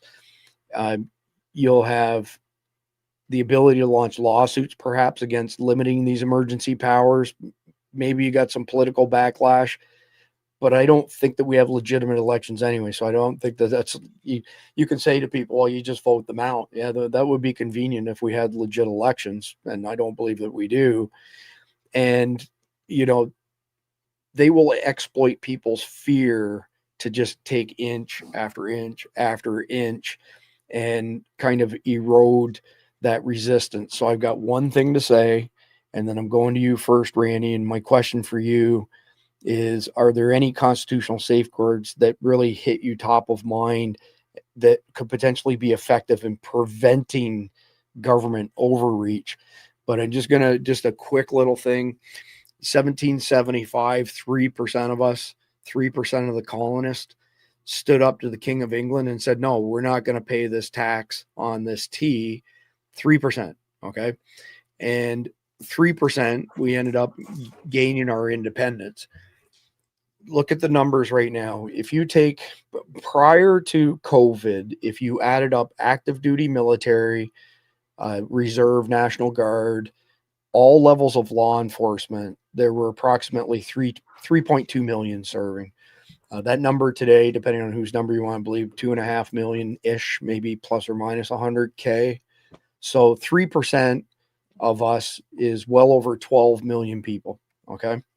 And then add at least 50%. I know it's way more than that, but 50% of law enforcement and military is on our side. So let's just say, let's go back up to 3 million, even though it's not there. So they have 1.5 million guys, and we already have 13.5 million. And I guarantee you it's a higher number than that.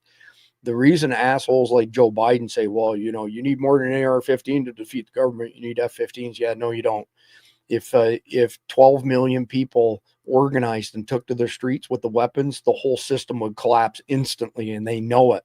And they're scared to fuck that you and the rest of us would actually realize that that's how fragile the system is. And that's one thing we've been preaching here. You get several days of terrorist attacks, you get massive failure of infrastructure like grids, the wheels are coming off, and it's all downhill from there. So Randy, I'll come to you for that question now. Is there anything strikes you top of mind that you think in this scenario, we've had the attacks, they've been taking away rights, now they're telling you that they're going to enact martial law and they're going to lock you down in certain areas? Is there anything in the Constitution that might save us?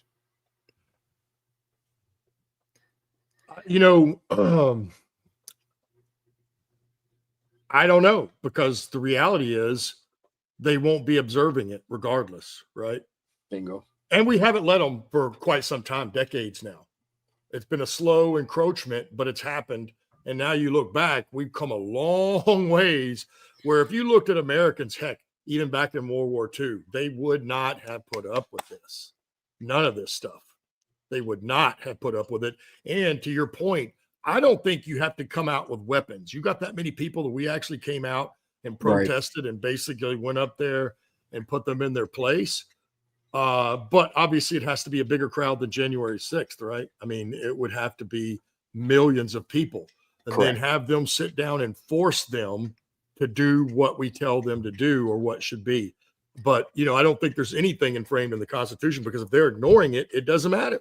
Bingo. It was a loaded question, and you got the right answer. So, well done, Randy. Again, when they suspend it, like Khalid said, they're essentially suspending the Constitution. Of course, there's nothing to protect you. So, Khalid, I got an interesting question for you, and you've seen this unfold. How does public fear during crises shift political behavior? Oh, wow. The biggest thing is for the first 24 to 48 hours, no one's allowed out on the streets. That's when the military takes control of everything. All your supply lines, everything that goes on is completely controlled by the military. And it can be anywhere from 12 hours to a full week. It's just up to them. That's when they set up all the checkposts. That's when they set up all of their deployments, where the military will be, what they'll be doing, how they'll be operating. That's when they turn your television into their propaganda machine. And they start telling you what the rules are. Where are you allowed to go? How much of what are you allowed to buy? Where are you allowed to buy it? What time you have to be home? That all those rules are explained to you on television. And it runs in a loop. It runs in a loop, and they just explain. When they lift the curfew on you, then you can go to work, you can go to church, you can go to the store, you can do anything, but you are now watched, instead of by police, you're watched by the military. And I'm not talking about military police, I am talking active duty soldiers, that they are itching for you to do something wrong. You do something wrong, you're in the back of a pickup, and they take you to a camp and they lock you up. And they put you in front of a judge. So that's if you survive, Khalid. You make them mad enough, they'll shoot you. Right. Yeah, they'll shoot you. Yeah, there's guys that from when the first martial law was put in when the global war on terror started. That was 2001. We're still waiting for them to reappear. Imagine that. All right, good point by Rising Sun here as well. The moral and legal obligation is to the U.S. Constitution and not those who would issue unlawful orders, especially if those orders are in direct violation of the Constitution. And right above it, actually, he got a second one in on me there. In each case, military personnel have an obligation and a duty to only obey lawful orders, and indeed have an obligation to disobey unlawful orders by the president that do not comply with the UCMJ. Can I answer that? Yeah, go ahead. When you're talking about a military, they have a command on top. And when martial law is declared in a country, it's not because they want to take control of the country. They do it for your security. Things have spiraled so far out of control that there is no other option left. They cannot believe the politicians will fix it. They cannot believe the police can handle it. You have to understand, martial law is the absolute last step. That is when everything is completely out of control. And you say, look, we have no other way to fix this. We have no other way to stop this. You drop the Constitution, you put the military in place. And usually, like what happened in Pakistan, 2 years. And then we had elections, but the military stayed on top. It was still a president who was from the military.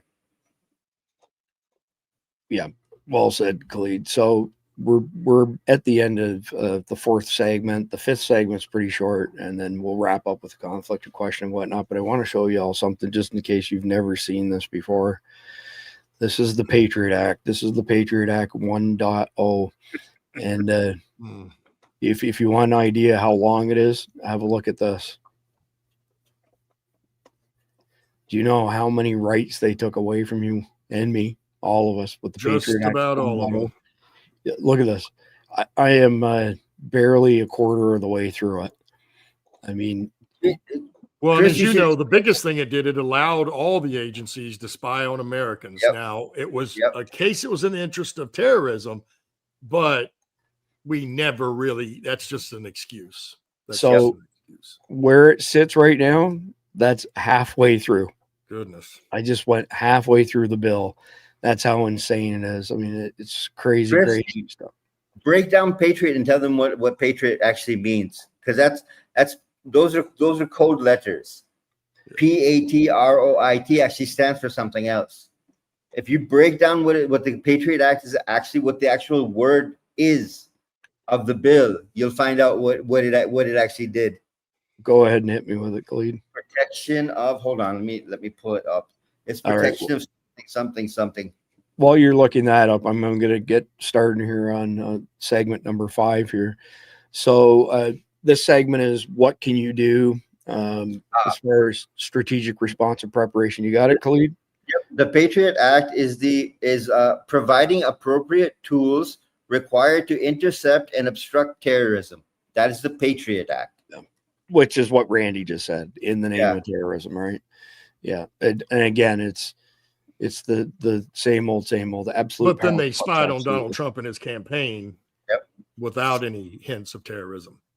Right. And that's just one case, Right. And that was all through the FISA system, which was part of the Patriot Act. That's exactly right. So, you know, this is what a tangled web we weave, right? Yeah. Pretty crazy stuff. So, strategic response, you know, on the part of citizens and preparation is if we creep towards these things, but which I think we already are. But there's some things that you can do right now. You can educate yourself and understand your constitutional rights and state laws. We could all improve in that regard. And hopefully before this thing goes off a cliff, that we exercise our rights. We speak up, we speak our voice. So my friend Jason Wilson is the one who put out the call to 3,500 social media influencers and creators last year to tell their audience, when you go to the polls on November the 5th, take somebody with you who doesn't normally vote. So the data that they had showed that if I was to say to everybody in the audience right now, and let's just go back, let's say it's 2024, and I said, listen, y'all, make sure you go to the poll on November the 5th and vote. it's going to have absolutely zero impact because it's preaching to the choir. Nobody is thinking opposite to what we are, so it doesn't really accomplish anything. So you may have seen everybody from Joe Rogan on down, including ourselves. That wasn't something that went viral by fluke. That's something where Jason exercised his network of political contacts. This is a guy who's run some extremely high level campaigns, and he's really, really good at what he does. And at the end of the day, he came up with this strategy, and it worked. Because if the Democrats had got away with cheating in 2024 like they did in 2020, you would have had voter turnout far in excess of 100%. And by making sure that we got enough people out to vote, it really did make the election too big to rig. And that was a Jason Wilson, strategy there. So educating yourself now, understanding your rights is one of the things you do. The biggest thing, and we've been talking about this, in my opinion, is to build a strong local network, mutual aid, faith groups, neighborhood watch, all of that stuff.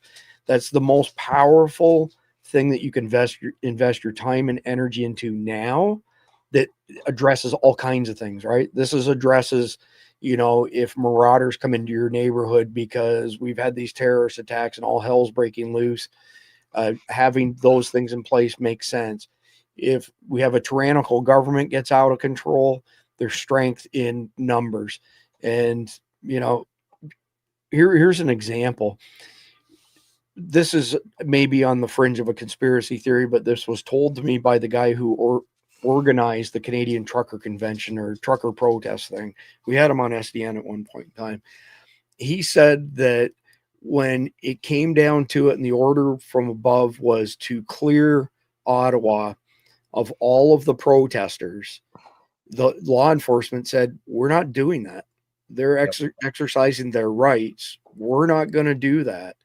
So then all of a sudden we see the videos of these thugs, beating people up, like cops beating people up and throwing them in, cuffs and putting them in a paddy wagon and blah, blah, blah, blah, blah. The guy who was the one who organized the trucker protest across Canada said those were Ukrainians. They flew in Ukrainians and dressed them up as Canadian police. Many of them didn't speak English, and if they did, they had a very strong accent. So here's what I'm getting at. If you have a strong mutual aid group, you have this strong group in your neighborhood watch program, all those sort of things. Yeah, there's always an asshole in every crowd, and there's going to be some cops who are jackboots, but the vast majority are good people like everybody else. And they're not going to come in to your neighborhood and do bad things to you when you're their friends and neighbors and you've got a strong group. Maybe they fly in some assholes from Ukraine, but I don't know about that. But, it was just an example that came to mind. Other than that, if you search on this stuff, you'll get all sorts of answers. Well, you should, know your legal avenues and know your rights and understand injunctions. Yeah, bullshit. None of that, because we're right back to Khalid's very first sentence on this topic, the suspension of the Constitution.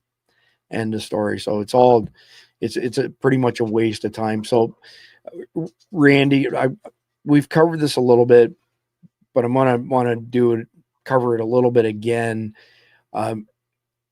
If you're preparing for potential martial law, and one of the most important steps is forming your mutual aid group, just give us your recommendations on that.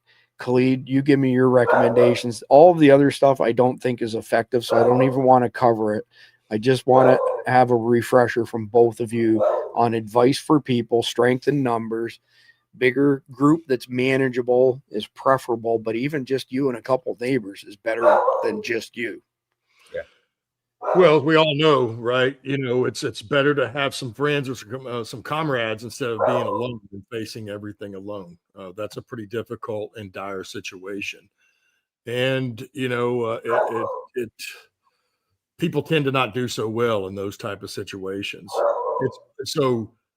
It's no different than everywhere we go. When I was in the military, when I was in infantry, I had a squad that was inside of a platoon, which was part of a company. You know what I mean? And that's how it works. You need to have some sort of network because none of us can do it all alone. I don't care what we're talking about. That's a fact. And then, we all know that 2 brains are better than 1. Mhm. So the more eyes and brains you have on thinking through this, of what you're going to do, how you're going to do it, where you're going to store stuff, the better off you're going to be. And I would just say that, as you mentioned recently, and it's true because I live in a neighborhood now that's only been here I've been here 8 years, and it's probably been here 10 or 11. It's just now getting full built out. But the original people that were by me moved out. I don't know hardly any of my neighbors, and they don't know me. And that's not a good thing. Used to, in this country, all neighbors stuck together. Yep. And that's kind of what we're lacking today. But it speaks to the same thing. You know what I mean? If this happened and all of a sudden we found ourselves in a different America and everything was shut down and there's all kinds of things going on because 10 or 15 cities got hit and now everything else broke off, you really don't want to be by yourself.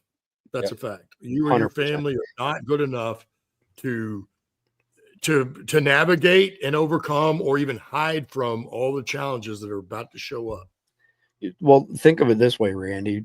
Like, good security is target hardening, right? Yeah. So if you've target hardened your home, meaning that you have nowhere, let's say in your front yard, where people can get cover to remain unseen, whether it be by you in the house or people driving by. If you have security cameras, if you got motion lights, if you got a heavy duty outswing storm door, decorative storm door in front of your man door, if you've got stickers all over the place, say security, systems, if you've got beware of dog signs, and I don't want to hear about the legalities of that. I know that in some of the wacky states that's a big no-no because you're admitting that you have bad dogs, but in the real states like Texas and Florida, we don't do that shit. When you have all of those things and the bad guy comes into your neighborhood and sees you have that and looks at the neighbor has none of that, they're going to hit the neighbor. This is not tough. It's not rocket science, right? So my point is this: whether it's marauders coming into your neighborhood or rogue government actors, when they look at it, they go, yeah, that's got death written all over it. We're going to move on to the next one. If you have a strong group and a large presence of people. Yep. So Khalid, want to hear your thoughts on, forming a group. How do you do it? How do you vet people? I know we've discussed this ad nauseum, but I brought it up again because it's so important. Well, look, you've got to start with getting to know the people that live next door to you first. I mean, start with your next door neighbor, then go across the street. Get to know the houses, 5 houses down, 5 houses. When I lived in the US, no matter what city I lived in, no matter what neighborhood I lived in, 5 houses in every direction. I knew every family. And that was just so if, God forbid, something happened to them or to me, we at least knew each other. We could come knock on the door and say, hey, can you help me out? Now we've gotten to a point where we are walking out the door of the house, getting in the car, and there's not even a, hey, how are you? Yeah. We're just so ingrained into ourselves that we don't see anything. Now, where's the problem with that? Situational awareness is gone. So now your weaknesses become the community's weaknesses. So when you look at it from that point of view, you need to look for people that complement your skill set, complement the community skill set. Because it's like Chris was saying, the more you operate as one team, the more successful you are, the more people will avoid you. The more outsiders will not come in. Your police force will start to trust you because, look, they're calm. They understand what they're doing. They take care of themselves. They take care of their neighbors. We don't need to go there. We need to focus on the places where looting is going on. We need to focus on the places where problems are going on. Mm-hmm. So the more you build a nice concentric system, the more effective you'll be. So I took the Patriot Act just for shits and grins while you were talking, and Fed it in. And I dropped it on an AI just to give me, and I said, give me 1 page. That's all I want. I just want 1 page to tell me, the highlights of it, sort of thing. And we know all this stuff, but this is a pretty clear, concise format. So key provisions of Patriot Act 1.0, keeping in mind that Patriot Act 2.0, I guarantee you it's already been drafted, and I guarantee for sure. I guarantee you it's way beyond Patriot Act 1.0, but there's a lot of stuff in here that I don't think a lot of people are, necessarily familiar with. So there's 5 key provisions. The first one, enhanced surveillance powers, allowed the FBI and intelligence agencies to use roving wiretaps following suspects across multiple devices, permitted secret searches, delayed notice search warrants, or sneak and peek warrants. Expanded access to personal records, including library, medical, financial, and internet data through Section 215, which I think that one is actually sunsetted in 2020, if memory serves me right. Information sharing broke down barriers between law enforcement, intelligence, and defense agencies to improve coordination and counterterrorism efforts, increase communication between CIA, FBI, and local law enforcement. Number 3, border security and immigration gave authorities greater power to detain and deport non-citizens suspected of terrorism links, strengthened border surveillance and visa tracking systems. Number 4, this one that's still in place, and it's brutal oversight, in my opinion. Financial counterterrorism imposed stricter rules on banks and financial institutions to prevent money laundering and funding of terrorist groups, required suspicious activity reporting, and tighter oversight of international transactions. So if you have more than $600 in your bank account, we have a right to go have a look just to see what you're doing with your money. What do you have? How much money to deposit? You have over $10,000 deposit? Oh, well, we have to report that. And they do the same day. We have to report that. So give me your bag of cash. Let me report it to the appropriate authorities, and we'll be in touch with you. Sort of. How did that have anything to do with terrorism? Correct. No. The way it works is you got to fill out a form. That form explains where the money came from, how you got it, what it's for. You attach proof to go with it. Like, I sold my car. You attach the sale receipt of selling your car, and then and only then can you put it in your bank. Yeah. So years ago, a friend of mine who had a portable food business for fairs and that sort of stuff, and he had, I want to say he had better part of 20 employees. One of his trucks on the road blew an engine. I think they were going from Florida to Wisconsin. And so they go into this shop and they said, can you put a new engine in this box truck and everything? They said, yeah, sure, no problem. And the total bill was well over $10,000. And then Clive was his name. He reached in his bag and he handed them a wad of cash to choke a camel. And they said, we're not taking that. And Clive's like, what do you mean you're not taking that? We're not taking that. We can't get it in the bank. We tried it once before and they held our money and they did a big investigation and they crawled up our ass with a microscope. So no, I can't take it. And he's like, you're seriously going to make me put this on a credit card? And they said, yep, we're not going to take cash for it. So, it may be an overreaction, but it's something that actually happened.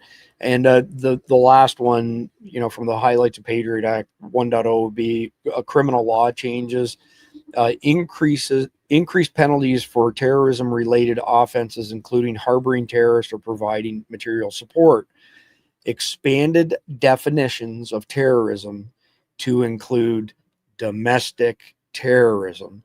So basically what it did is it took existing laws and supercharged them against Americans because, that thing that you just did, that's not just against the law. That's domestic terrorism. So think of it like when it's a so-called hate crime, it has enhanced penalties. So they wanted to throw the book at, Americans even more so. So anyway, I can just imagine what the Patriot Act 2.0 would look like, but I'm pretty sure it ain't good. So we're at the end now, and this next piece is the hero of the day. And today our hero of the day, and I sure wish he was in North Carolina last weekend. Daniel Penny is an American hero. He should be on the head of a new law enforcement team who have free reign to hunt and exterminate violent criminals. Let's end this problem now before it's too late. So for those of you who don't recall, former Marine, or as Marines will tell you, you're always once a Marine, always a Marine, ended up choking out a guy who had multiple assault convictions, not charges, convictions, was a complete nutcase and was harassing people on the New York subway. And he held them till law enforcement came, and the guy ended up dying, and they tried to throw him in jail, just like Chauvin. And we won't go down that rabbit hole. This guy exemplifies what it means to be a true American hero. Instead of turning away like the shitbags did on the train in Charlotte, North Carolina last week, he got involved and protected the people who couldn't be protected. Whereas if you watch the videos, Cleet has all kinds of videos on that, they sat there, they looked over and they were like, fuck, I don't want to pay attention. I better stay buried in my weapon of mass distraction here. And as soon as the train stopped, they jumped off as quick as they could. Exactly. Instead of helping the girl, absolutely heinous, absolutely heinous. So anyway, hats off to Daniel Penny. Definitely a true American hero. The next one up is from Tim Smith, who's in our Guardian chat, which I'll explain in a minute. Charlie Kirk assassin is set for the death penalty and execution after being charged with aggravated murder per docs from Steven Crowder. Now, this was earlier this morning, and since then we've heard the governor of Utah speak and confirm this, that they charged him with aggravated murder. So he's a candidate for the death penalty. They even have a firing squad option in Utah, which I think is far too kind for this guy. We'll probably end up spending gazillions of dollars putting him in jail for for at least 10 years. Chris, I would imagine they probably want to get rid of this guy as fast as possible, Chris. I think. No, didn't Donald Trump sign an executive order of some kind the day Charlie was shot? That as soon as they catch the guy who was responsible, that there will be no appeals, there will be no stays, and he will go straight to the chair. He will go straight to execution. I'm not aware of that. I mean, there has to be the right to an appeal. I don't think you could circumvent that. But I agree with Randy that you could probably, when somebody gets a death penalty, instead of coddling them and spending well over $100,000 a year to put them in solitary confinement on death row, to eliminate them sooner. But I'm a little bit of a heathen when it comes to this stuff. I personally believe that when you're put to death, you should be put to death based on whatever you made your victim experience. That's the way I see it. It is a little different. When I saw the subway video, I've been American, obviously, my whole life. I believe in our values, but I don't see the point in spending all that money. We saw the guy do it on video. It's clearly on video. We don't need a trial to make sure he is guilty because it's on video. We should take this guy out and hang him. That's what we should do. Yeah. Well, especially he's done it 14 times before this. Well, exactly. They should. I mean, not only does he deserve to be hung, the magistrate, who's not even an attorney, never passed the bar, who let him go all these times, she needs to be subjected to the same thing. So, pretty brutal. But anyway, let me go to our final part here. Actually, I wanted to mention while I was talking about Tim. So if you go to survivaldispatch.news, sign up for a free account. You'll get our daily sit reps. You'll get our Saturday watch guide. You'll get JJ Morris's instructional videos. He's got a great one tomorrow that I'm not even going to tell you what it is. It's a really good video. And if you decide to support the mission that we're on here, you can pay $7.99 a month or $74.99 a year. You get 2.5 months for free. And that gets you a whole bunch of things. It gets you an invite to our private Signal chat, which is insanely busy. The volume of intelligence and information sharing in there, we could have never predicted the way that would go. And there's the entire Survival Dispatch team, not just Survival Dispatch News. The entire Survival Dispatch team is in there dispensing really, really good information. In addition to that, you get enrolled in our SDEN system, Survival Dispatch Emergency Notification System. You get our entire library of SDI, Survival Dispatch Insider e-mags. We sell them for $10 a piece. You get $370 in survival magazines, prepping magazines for free. And also, when you read our sit reps below my signature, you get all of the sources. You get all the places that we went and retrieved the information to put into writing that article.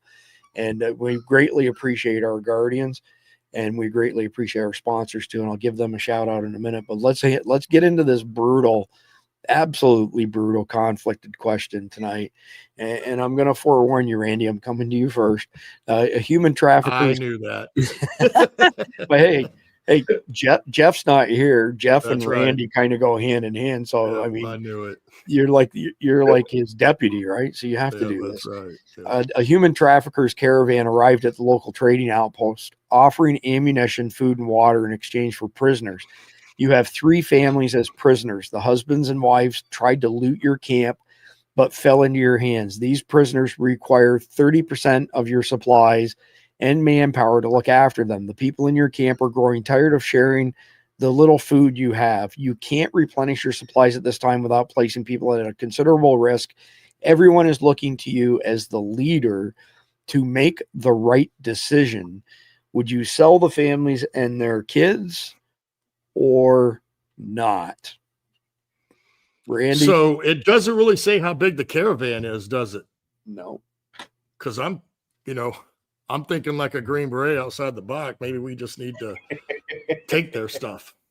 But no, that certainly would be a possibility. That's something I would definitely look You're at. ready to pull this out. There's no doubt about that. I'm like, okay, I love it. Can we get it for free? We don't have to give them nothing. Oh my God. But when it talks about that, so if you got 3 families as prisoners, and after the last question, as soon as we got off, I thought of another reason why you may have kept those folks, right? But then it would also mean that maybe we're out doing those same type of ops, because what if somehow some of your folks get captured? These would be tokens to be able to exchange back to get your own people back, right? True story. But it also, when you look at this question, you're not going to be able to redo your supplies in a while. So you definitely are going to consider some type of transaction with them to get more supplies, and if you got 3 families, maybe you don't get rid of all of them, but you may have to give them something, again, unless you're just going to outright take their stuff. Yeah. You're going to have to trade with them because you're going to need supplies. And that's just the unfortunate truth. And again, people have to realize this isn't a society like it is right now, where there's a 7-Eleven and a McDonald's on every corner. There's not going to be anything. So you're going to have to make every decision with a lot of careful thought, and you're not going to have a lot of room for error. 100%. Khalid? Mine's a little bit different. Survival of the fittest is where I'd go. The people that deliver the most for the camp, I'd keep those, and whoever is a slacker, I'd trade him off without even blinking.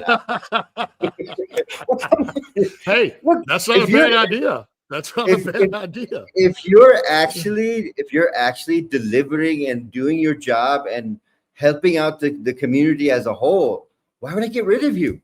Right. But the guy who's sitting around going, why do I need to do anything? Dude, go.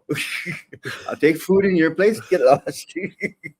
That's right. So me and Cleve, we're going to have a little thing of production, right? And each person is going to have a little measurement of what their production is. Well, look, so just know if yours is lower than everybody else's.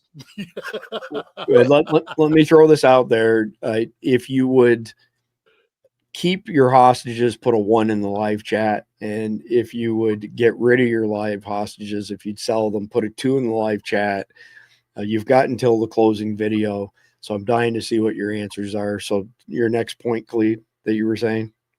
Look, you work it from that point of view that you've got 3 people, you've got 3 families. Because the world has destroyed. Everyone has responsibilities. So who is delivering on their responsibilities?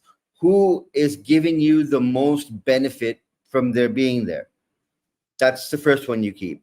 And then you come down to 2. You break down the 2 and go, okay, this one eats a lot more than they should and they do less work. That one's gone. Bye-bye. Go. Hey, this is human nature, though. It's a fact. Yep. It's what will happen.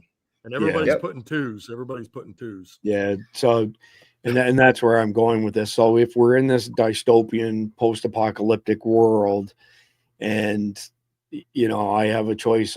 They tried to loot my camp. They tried to steal all of the stuff that we've worked hard for our group. You know, maybe it's not the Christian thing to say, but they're going. I'm selling them. I'm going to keep my save 30% of my supplies and have something to trade with. But here's the thing in this situation. I'm pretty sure that if I sell them to that guy, he's not going to let them go so that they can come back and exact revenge on me. So I think it's a little bit safer than some of the other exchanges that we've covered in these conflict scenarios. But yeah, they're gone. They're out of here. I mean, I'm of Greek heritage, and our world revolves around food. And there's a couple rules: don't touch my flashlights and don't touch my food, and we'll be friends. You know. So. Well, in this type of situation, it's the real deal, right? You have to make the right decision, and sometimes it's not going to be easy to do that. Again, it's set in a very think Walking Dead, for lack of a better term, minus the zombies, but think that type of societal change. It's absolutely brutal. So anyway, that is the end of our broadcast tonight. I want to give a shout out to our friends at carnivalt.com. Like, yeah, Randy loves this stuff. Everybody loves this stuff. These guys are a startup company, 100% American meat, 100% American ranchers. No mRNA, no antibiotics, grass finished, no histamines. It's as good as you can get for beef, chicken, and pork. Because it's freeze dried, it's got a 25+ year shelf life. It reconstitutes very quickly, 5 to 10 minutes. Throw it in an air fryer, throw it in a frying pan, whatever you want. And you've got, like, I put it in the air fryer for 3 minutes and it comes out medium rare. And because it's freeze dried, it sucks everything up. So whatever marinade that you throw it in with to reconstitute it will draw it right into the middle of it. The flavor goes all the way through. This is one of the most innovative food products I've ever seen. Nobody else has done this, and they haven't done it for a reason. When you freeze dry fat, you can never make it 100%. It turns into like this jelly. And you put it in the Mylar bag, you put the O2 absorber in it, you seal it, we double seal everything. It will make the rest of the meat go bad. These guys have figured out a way to reduce the fat so low that they can actually get the relative humidity down, or moisture content, I should say, down to 0.12%. The USDA says you got to go 0.8% to get a 25-year shelf life. So when you cook this, Mike Glover did a great video, and he cooked it in tallow, beef tallow, and that is an amazing way to go with it. So 6 ounces weighs next to nothing. When you reconstitute it, makes 1.5 pounds of steak, raw steak. So you can take this off road. You know, you can take it hiking, overlanding, hunting, fishing. You can try stack it up in your pantry, but Randy's going to tell you the same thing I'm going to tell you. This is so good that every time I fill the pantry up, I'm like, man, I'm starving to death and I don't have a lot of time. I'm going to go. And then it's just so easy to use. Poof, it is so easy to use. And then my wife was like, "Are you eating our stash again?" Well, you know, just the carnival part of the stash. So, but carnivalt.com. So CARNI Vault VAULT.com. Discount code Eat Meat. All one word. We don't get affiliate commission from them. We get a monthly stipend that helps us offset our expenses, which are pretty significant. And when you support them, you're supporting us as well, because if you buy products from them and they can turn a profit, then they can afford to sponsor Survival Dispatch and Survival Dispatch News. So I think that's it for tonight. Oops, wrong one. I wanted to get the whole group on here. I don't have anything else for tonight other than we will be back. Khalid, John, and I will be back Sunday night. Randy, you're welcome to join us if you want, but not mandatory. We're coming back Sunday night because we need to do a catch-up episode. And Sunday night will actually be the 12th and final episode of this series. So don't worry. And again, you can watch them by themselves. They all stand on their own. We purposely designed that. But Sunday we'll start with the Command 11 sit rep, and then it's the final part of prepping and survival before, during, after 9/11 is called Surviving the Long War Ahead. That's Sunday night, okay? So that's the end of the 12 episodes for this series. But the very next night, Monday, we start the next 12 episode series, which is titled Living in the Aftermath, America Under Siege. And the first episode Monday night will be called The Follow-On Strikes. We've put all of this together. So the series that we've done 12 series. We've defined 12 series with 12 episodes each, 144 episodes. This is the end of the second series on Sunday night. But Monday night, we get into what we've been alluding to. 9/11 2.0 isn't going to be a one and done. We're going to live in a very different world, and it's a lot shittier world. And you're going to see more instances of terrorist attacks and also, lunatics out there. Oh yeah, the real criminals will come out after the attacks. Exactly. Not just the terrorists. You're going to talk about criminals that are living here already, and they're American citizens, and they're going to. We only see glimpses of right now because That's they can't come out. Well, because the chains are still on. Those attacks happen, everything collapses in there. There is no law enforcement. There is no law of the land. Yep. That's what I was going to say. Law enforcement is decimated. Yep. So, in prepper terms, there's two acronyms here. There's one that's called a WROL situation. It stands for the world without rule of law. And the other one is this 9/11 2.0 can be considered what's referred to in the prepper community as a Teotihuacan event. It stands for the end of the world as we know it. And that's absolutely the case. It is absolutely a Teotihuacan event. And we're doing everything that we can to prepare you before this happens so that when it happens, God forbid, you're on the X, you're equipped better than other people. I talked to Philip, my friend at WAF today, and I said, hey, man, you do some great training for people. You got to work something in to let people know it ain't over when people think it's over. When that first hit happens, if they survive, you got to get as far away as fast as you possibly can. Do not trust any first responders at first because there's going to be imposters. But because when the cops show up, there's going to be that secondary attack that hits them. You want to be as far away from there as you can. And he's really good at giving people reps and scenario training.